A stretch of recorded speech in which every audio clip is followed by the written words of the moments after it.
Of the 6 species of cat in the Serengeti, the biggest and the best known is the lion. All the African cats are thought to have evolved from a common ancestor that was almost certainly small, forest-dwelling, and spotted. As the forests have shrunk, the animals have evolved for life on the open savanna. Some of the cats have lost their forest camouflage, but not entirely.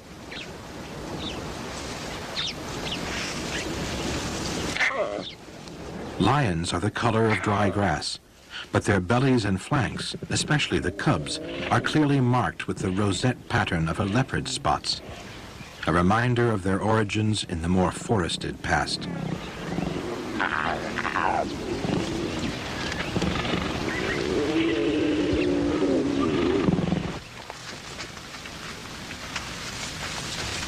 The smallest and least known of the Serengeti cats is the African wildcat. It's the size and color of a domestic tabby and lives on mice and lizards on the open plains. The wildcat, like the lion, has vestigial spotting on its flanks.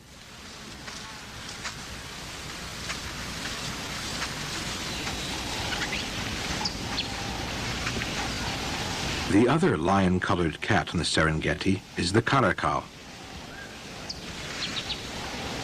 This solitary 25-pound creature with its tasseled, expressive ears also has a spotted underside. Perhaps this is simply to camouflage the expansive white belly, but it is equally likely that caracals too were once spotted and have adapted their coloration to the more open habitat.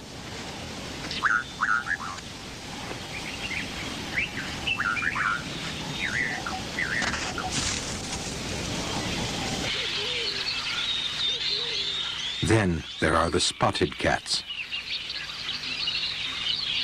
The serval is of similar size to the caracal, about 20 pounds, but is longer-legged and less muscular.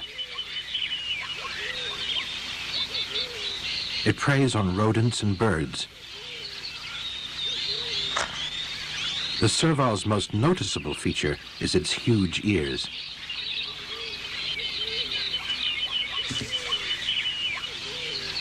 They swivel and search like radar dishes and can locate a mouse 20 feet away.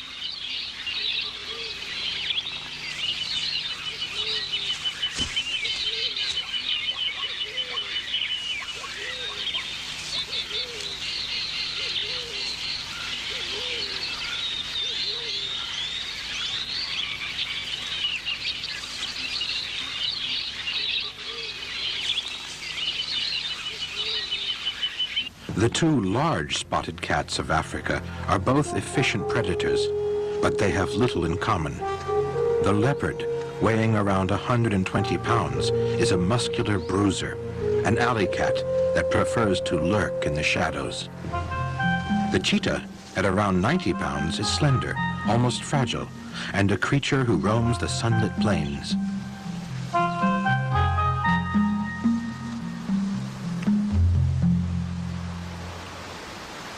The cheetah has a long, heavy-tipped tail that helps to stabilize the animal during its high-speed runs. It has small, uniformly sized spots, a very small head with short, clamp-like jaws and short whiskers. Its long, slender legs end in large, blunt claws that cannot be retracted like a normal cat's. On the inside of the wrist is a sharp dew claw used like a grappling iron.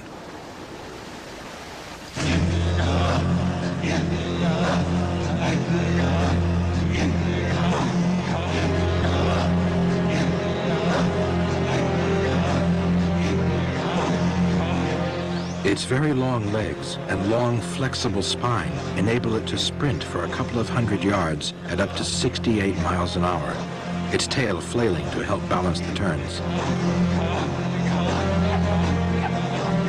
Closing on its target, the cheetah trips it with that hooked dew claw.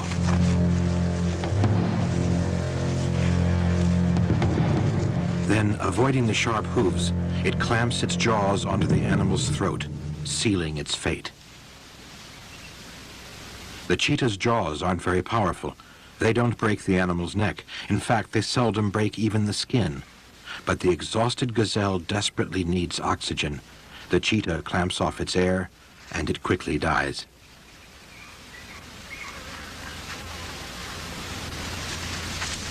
Even though the cheetah is the fastest animal on 4 legs, it's surprisingly limited in the range of animals it can kill.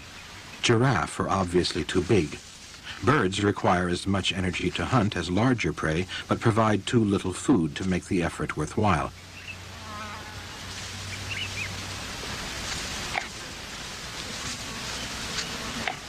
Impala are seldom tackled. They are a bit heavy and tend to stay in cover.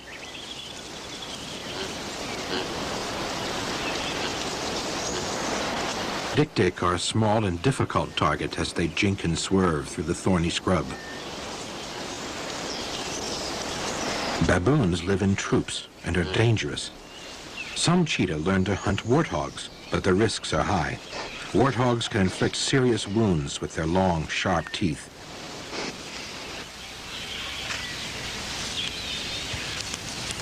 Bush hyrax come down from the trees, where they would be catchable, as do vervet monkeys, but the cheetah ignores them, along with many smaller creatures such as mice or snakes.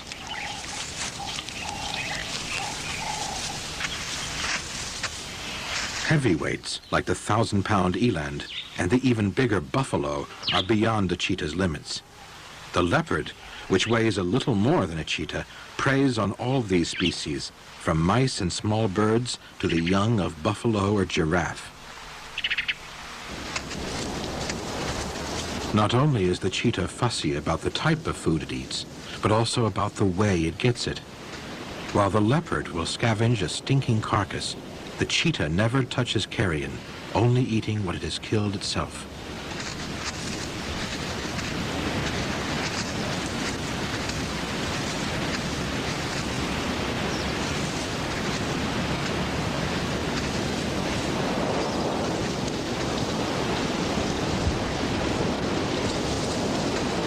The Serengeti cheetah specializes almost entirely in hunting one species, the Thompson's gazelle, or Tommy. And the distribution of these gazelles is a deciding factor in where the cheetahs live.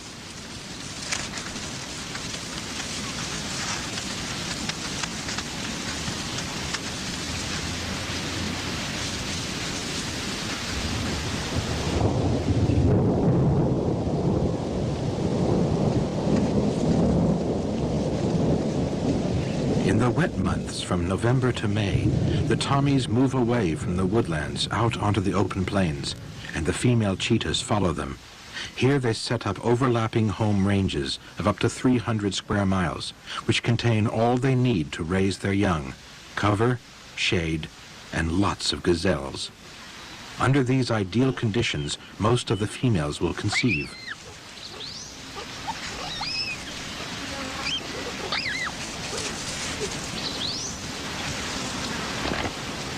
A cheetah will have up to 6 cubs, which will have a mantle of grayish fur for the first 4 months of their life.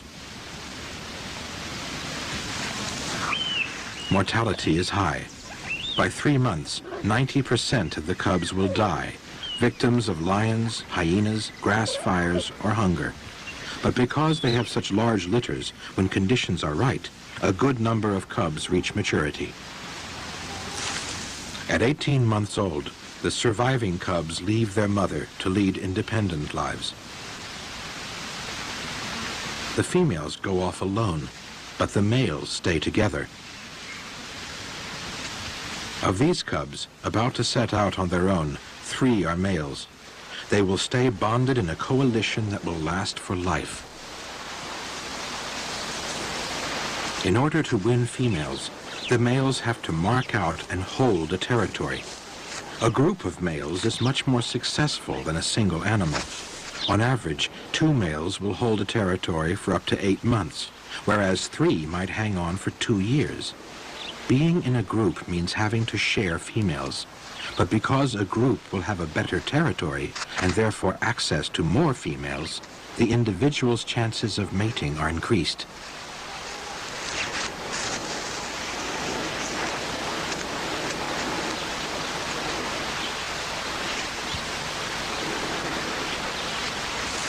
Solitary male cheetahs, who make up about 40% of the male population, are very rarely able to hold a territory. They are usually in poor condition and lead lives of quiet desperation, lying low to avoid large predators, especially other male cheetahs in groups. Like these two, patrolling their boundary. A single male lies down submissively, but it doesn't save him.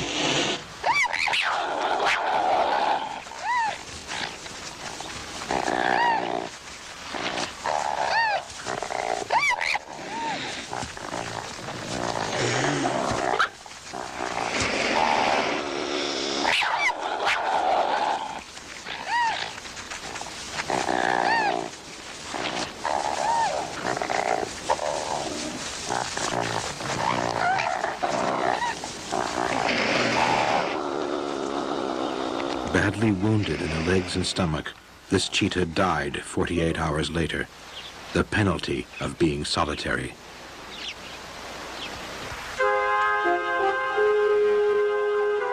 In comparison, the leopard is a natural loner.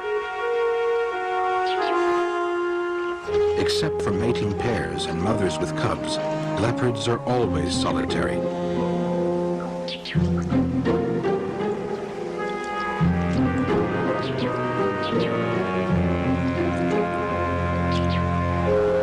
Its camouflage, originally developed for the forests, is still effective in other habitats because the leopard is a constant seeker of shade.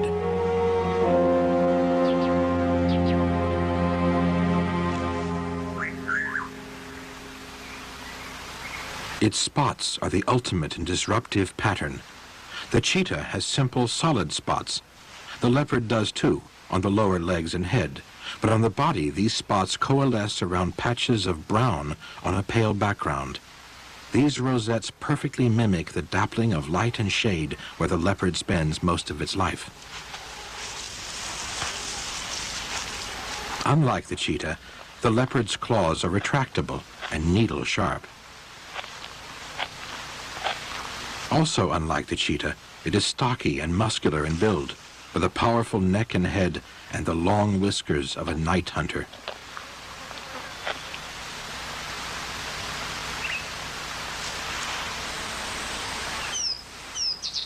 It has a much wider range of prey than the cheetah, so can occupy a much wider range of habitat, from desert to rainforest, mountains to coastal swamps. In the Serengeti, the leopard makes little use of the open plains and is found mostly in the woodlands and rocky hills. Being a very efficient predator, it has long idle periods, which it spends in an elevated place where it can watch the surrounding country. Capable of feeding on almost anything and hiding almost anywhere, the leopard is even found on the outskirts of many of Africa's biggest cities. In the forested suburbs of Nairobi, leopards are alive and well.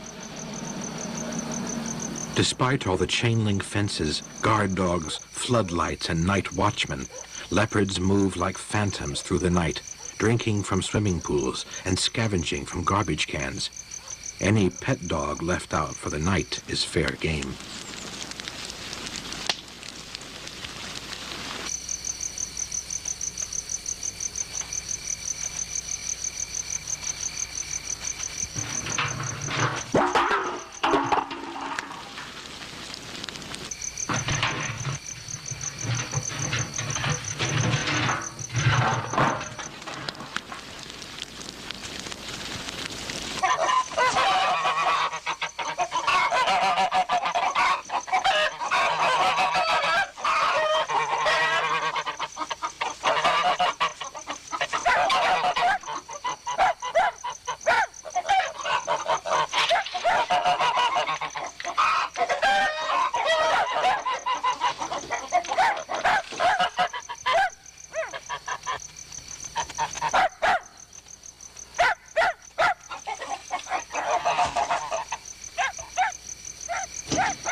In a more normal setting, on the edge of the Serengeti plain, a leopard sets out to stalk a herd of Thompson's gazelle.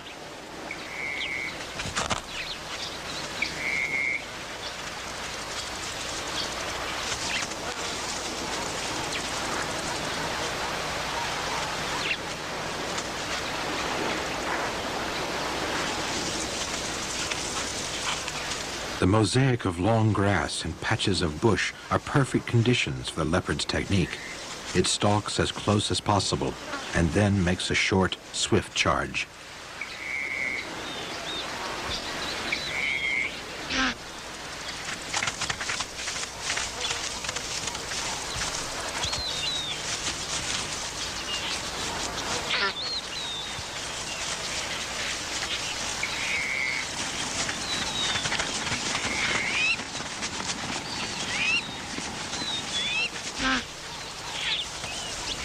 Unlike the cheetah, which when it misses, gives up, the leopard keeps its head down, gets back into cover, and keeps moving forward.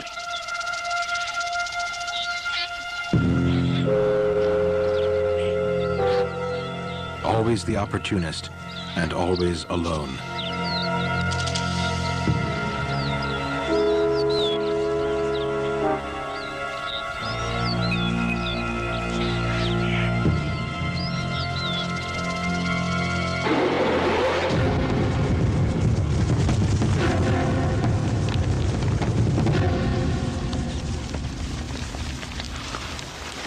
The rush is explosive, and the kill is made with a deep, powerful bite, which punctures the skull.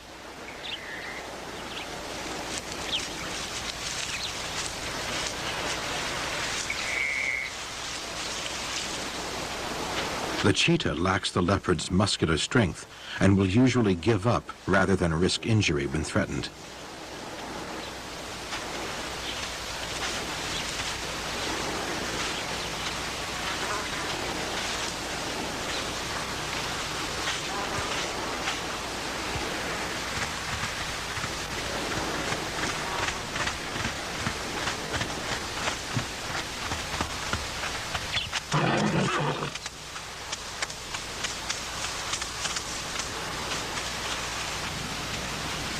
Two cheetah hunting together can take on prey which they wouldn't dare tackle alone.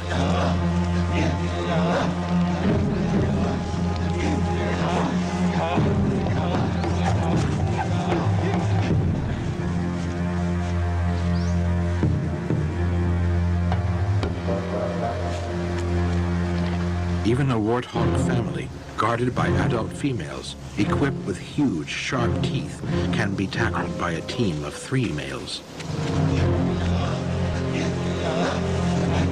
By splitting up, 2 cheetahs distract and confuse the adults' desperate attempts to save their young, allowing the 3rd male to grab an unprotected hoglet.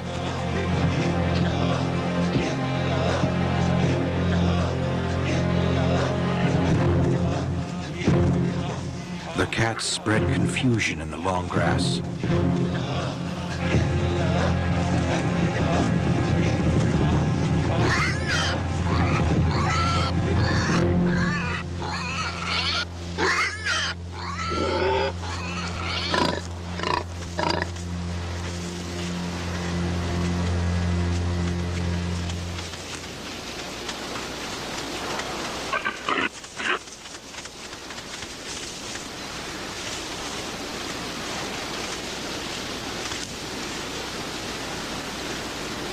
Cheetahs mark their territories constantly by leaving dung and urine on prominent landmarks, usually rocks and trees.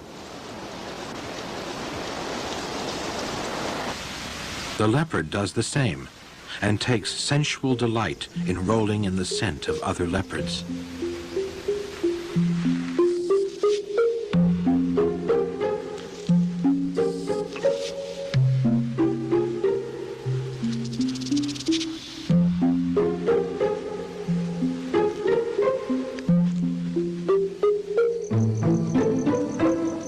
Interestingly, suburban leopards are attracted to the pungent cat-like scent of Michaelmas daisies, which triggers the same response.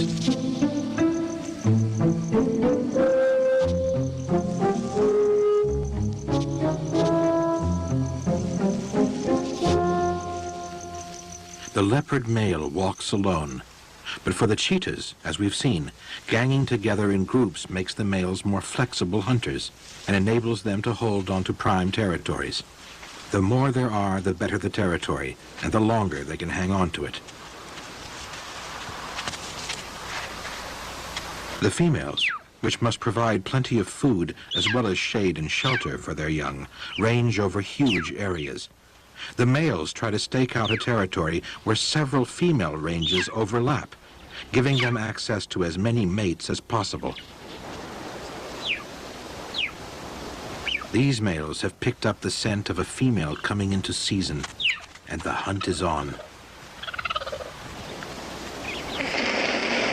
The female is nervous, unready for their attention. She tries to hide. Again, the advantages for the males of being in a group are plain. By taking turns, it is easier for 2 or 3 of them to trail a female until she comes into estrus. For the next several days, the males will pursue her day and night, growling and swatting her with their paws. For her, courtship appears to be a brutal affair, but in fact this behavior is important to trigger ovulation. Females in captivity that do not get this rough treatment are less likely to conceive.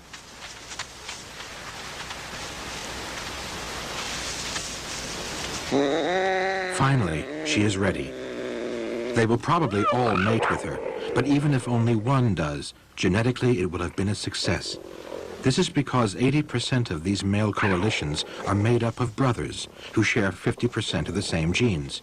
Whichever male fertilizes the female, the next generation will inherit the family bloodlines.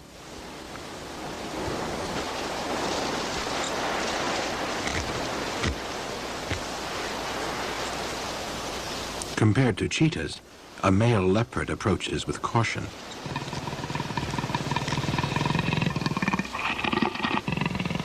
When he detects a female coming into estrus, the male calls to make contact. She is not yet receptive, and she lets him know it. With no way around those teeth, and her rear end tucked firmly into the thorns, the male has no choice but to wait.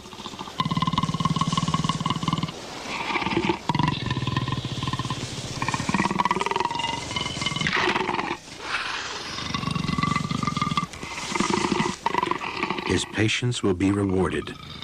Within a few days, she will let him mate.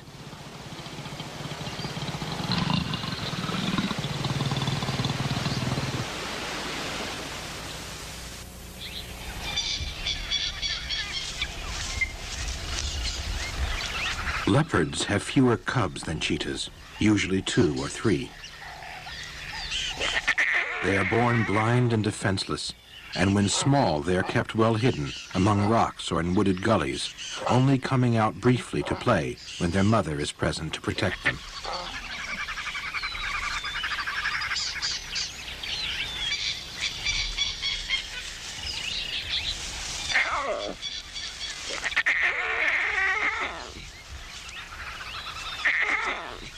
Small cubs are vulnerable to attack by hyenas and lions, who often kill them.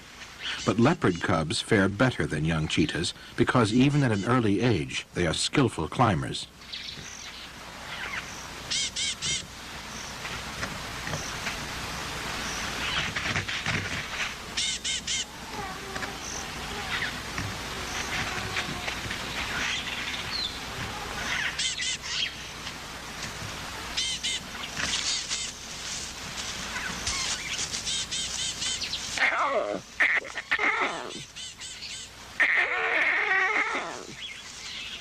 The female is restless, and the cubs sense it.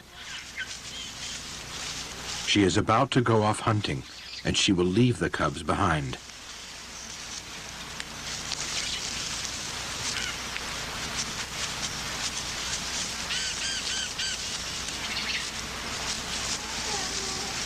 When she walks away from them in this decisive fashion, they understand they are not meant to follow, and they head back for the safety of a big tree.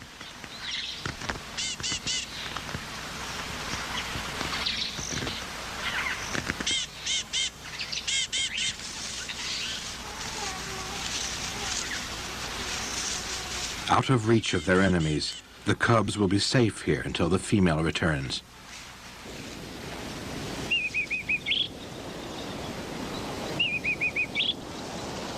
The cheetah's cubs are at far greater risk. They will never be able to climb to safety, and because they live in open country, the available cover is more obvious and is likely to be searched by hunting predators. The cheetah hides her young in dense thickets and is careful to ensure she is not seen or followed when she visits them.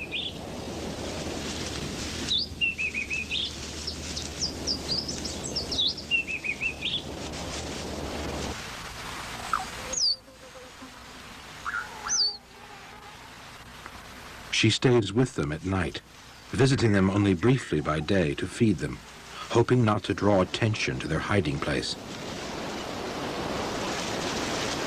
But that is exactly what has happened. She has been seen by a couple of lions.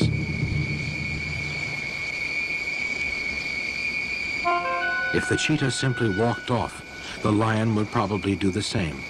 But her concern and tension catch the lion's interest.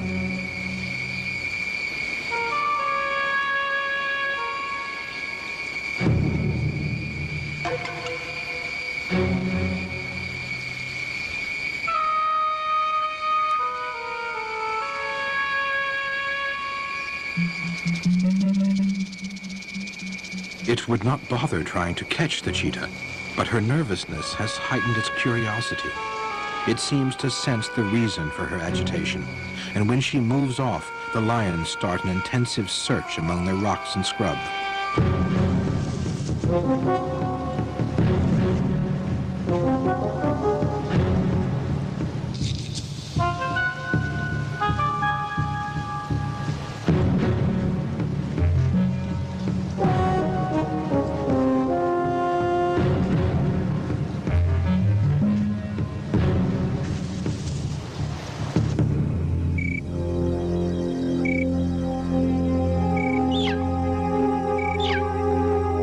The cheetah has poor night vision, so she dares not check on her cubs in the dark in case the lions are still there.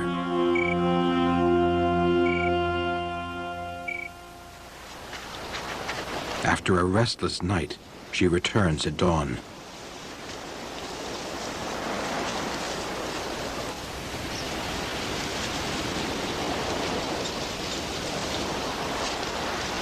The lions have killed 3 of the cubs. The 4th is missing, almost certainly eaten. The female does not seem to comprehend what has happened, and for a while she carries one of the small bodies around. Finally, the fact of its death appears to sink in, and she drops it. For the rest of the morning, more as an expression of her loss than in hope of finding a survivor, she circles the rocks, calling forlornly.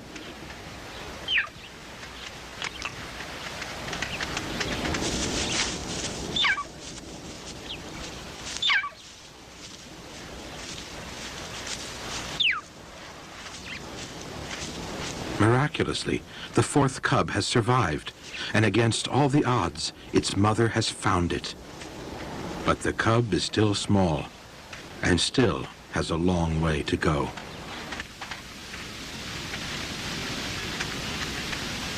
Cheetahs can climb, and the cubs climb a lot in play, but they do it poorly.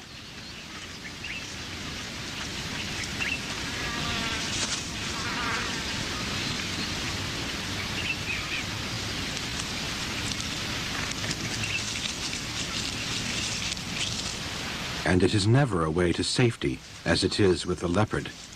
Cheetahs cannot take refuge in trees, with their blunt claws and gangling legs.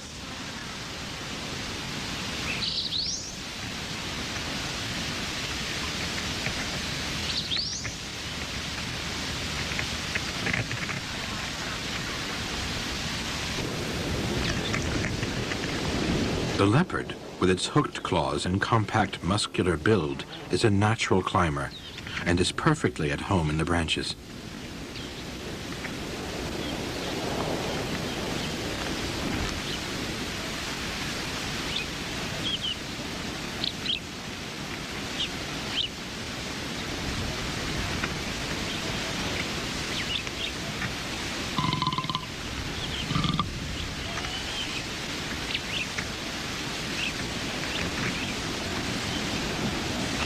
This climbing ability is significant for the leopard's safety and camouflage, but is also very important to its supreme efficiency as a predator. A large part of the leopard's diet is made up of rodents, birds, and other small creatures.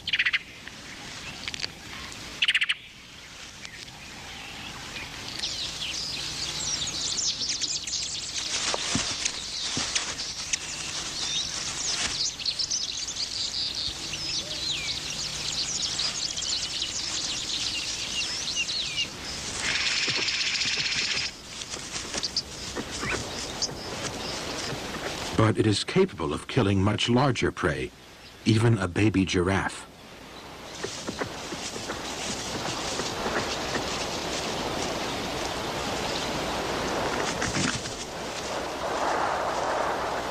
A single leopard has been known to kill a full-grown bull eland, weighing over 1,000 pounds.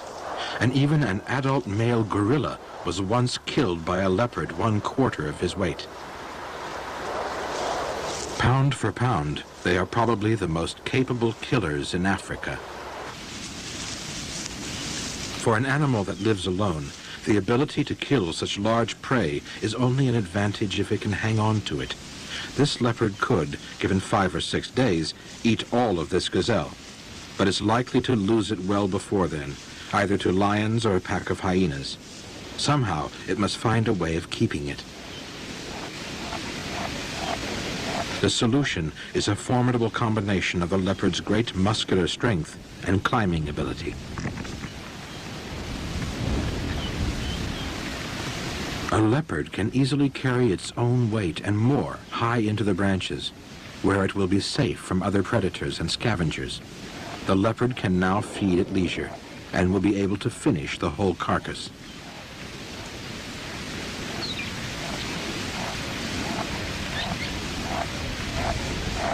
And it's not just an efficient feeder, it is also fastidious.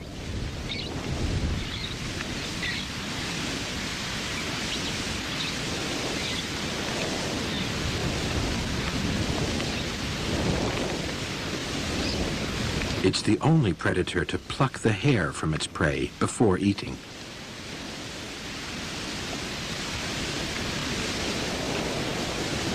The cheetah can't consume a whole gazelle at a sitting. Neither can it carry it up into a tree.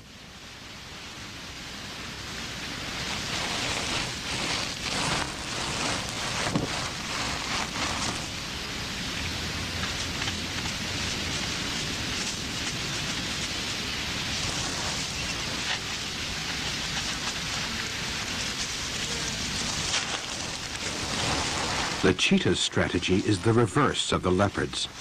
If there's cover close by, it will drag the carcass there, but it won't try to hang on to its kill at all. In this case, the mother lets the young feed first, but the cheetah's basic tactic is to eat as much as she can, as fast as she can, concentrating on the large muscle mass, internal organs, and blood. In between bouts of eating, she scans the country for any creature who might steal the kill.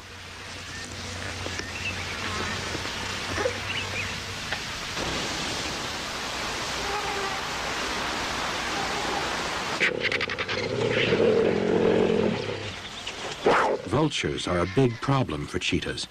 A column of vultures plummeting down to a kill is likely to attract lions or hyenas who will home in and steal it. The arrival of the first vultures usually signals the beginning of the end of the cheetah's meal.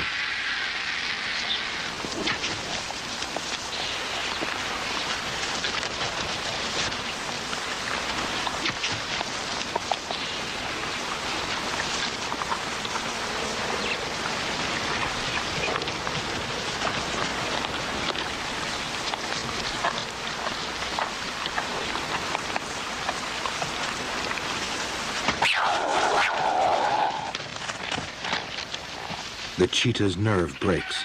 A jackal is already attracted. Hyenas are probably on the way. It's time to go.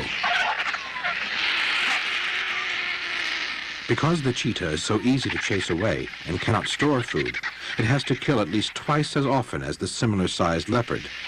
The cheetah is a competent hunter, but unable to defend its kills. Vulnerable and relatively frail, a cheetah cannot risk fighting over its kill. A bite in a leg or foot could destroy its hunting ability and mean death from starvation.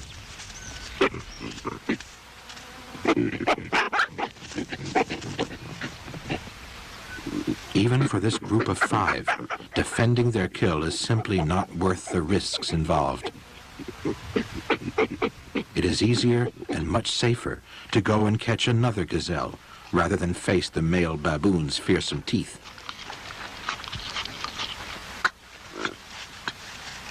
Baboons are very fond of meat and will hunt and kill newborn gazelles when they can. They are more than a match for the cheetah, and they flash their great canines in a mixture of fear and aggression.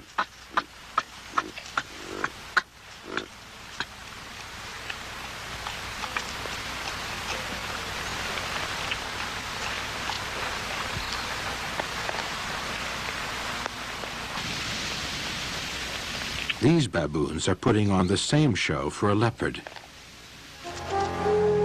But there's a difference in the essential spirit of these two cats. With odds of only 5 to 2 in their favor, the cheetahs gave up. At about 40 to 1 against, the leopard keeps moving in.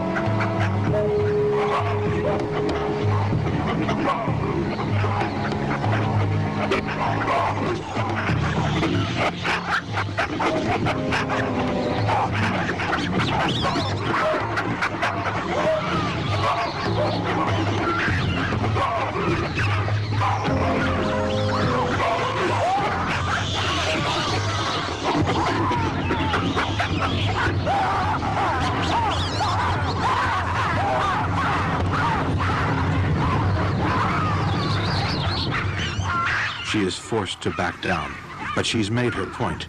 The baboons move out, and her cubs, hidden among the rocks, are safe once more.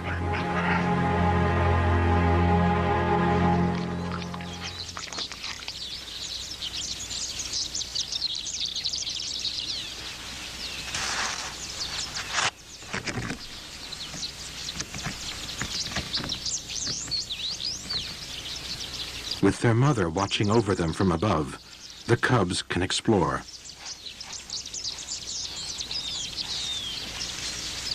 A heavy rainstorm has brought out a terrapin, who's been buried for several months underground to avoid the dry season.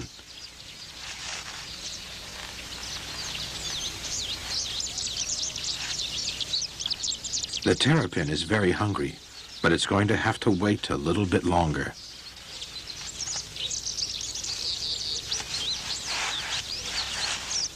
It's under no real threat.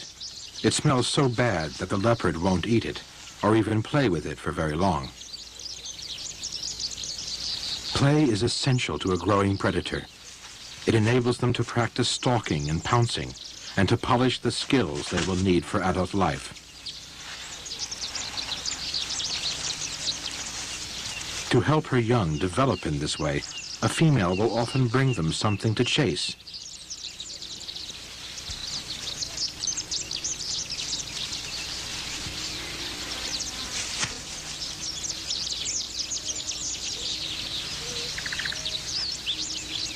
She has found a baby Tommy.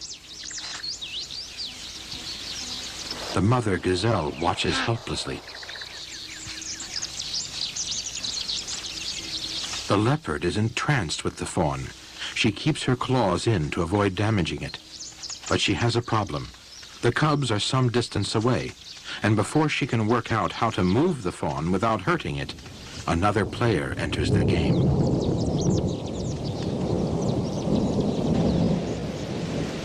A lion has seen the activity and starts to take an interest.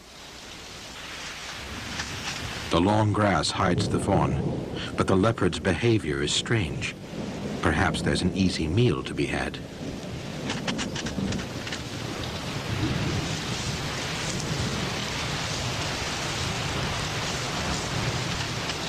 The leopard heads back to the trees. The fawn is shaken, but not scarred. And the lion still hasn't figured out what was going on. The provision of a live prey animal on which the young can practice their hunting skills is essential for a predator's development. So it's no surprise that cheetah does exactly the same thing for her cubs. As did the leopard, the cheetah saw the Tommy fawn from a distance as it crouched to hide, and has homed in on it. And again, the fawn, too young to recognize a predator, is unconcerned. But the cheetah has her cubs with her, and the moment the fawn runs, they react.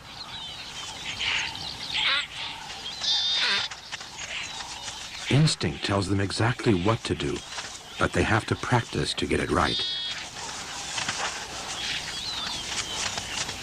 The trip. And a classic cheetah kill. Body kept away from the flailing hooves and the fatal clamp on the throat.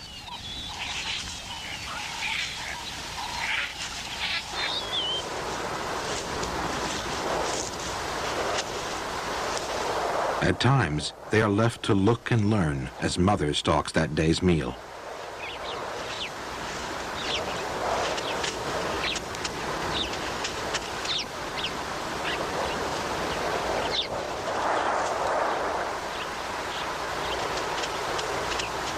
But usually they tag along, and their inexperience often spoils the hunt.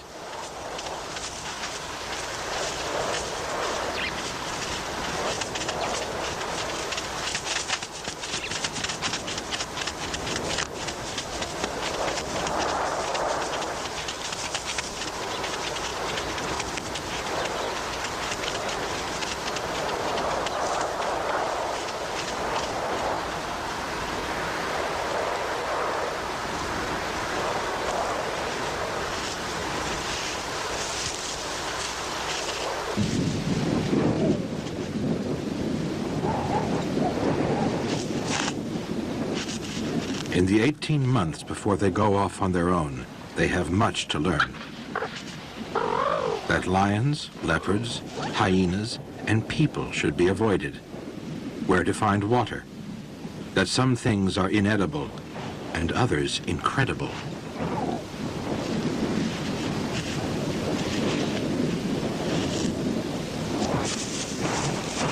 That jackals make excellent pacemakers for growing muscles.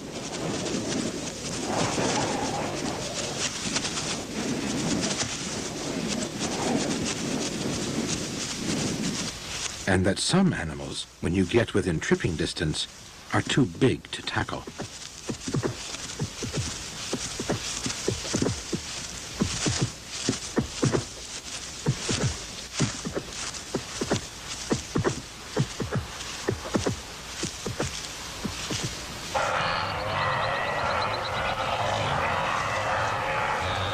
Life is very difficult for young cheetahs when they first set out on their own, even for a group of several males.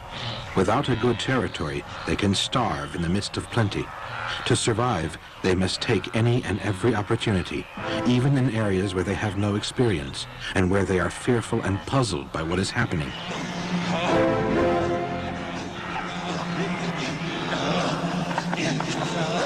Two Grant's gazelle are locked in battle, oblivious to their surroundings. A young cheetah runs in, but slows down, filled with apprehension. It cannot understand why the gazelles are failing to run away. Nothing in their experience has prepared them for this. How can they trip an animal that won't run?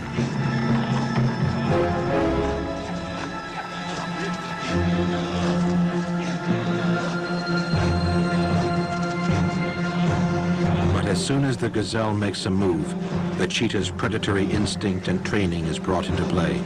The gazelle is too powerful to trip, is twice the weight of each cheetah, and its horns are lethal weapons. But the youngsters are desperately hungry, and in their inexperience will take desperate risks.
in the shadows, a young leopard tentatively marks out a new territory for itself. In its own secretive, hidden way, it will have been through similar hardships to the cheetahs. Apart from the trials of growing up, which is common to all predators, the leopard and the cheetah have few similarities. The sociable cheetah is as bright and open as the plains where it lives. The leopard is a lonesome creature of mystery and darkness.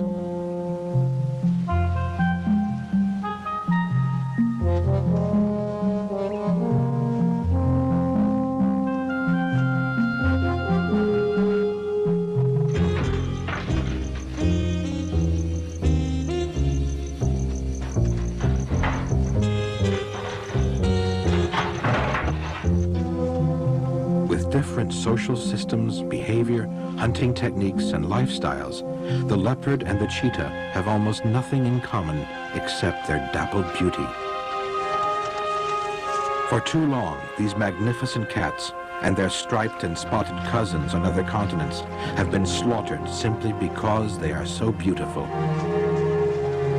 In the past, the warrior who wore a spotted cat skin thought he could take on that animal's strength and cunning. And the woman who wore one hoped to acquire some of the cat's grace and splendor. Today, these myths are fading into the past, as people realize that nothing can compare with the sheer power and beauty of the cheetah and leopard.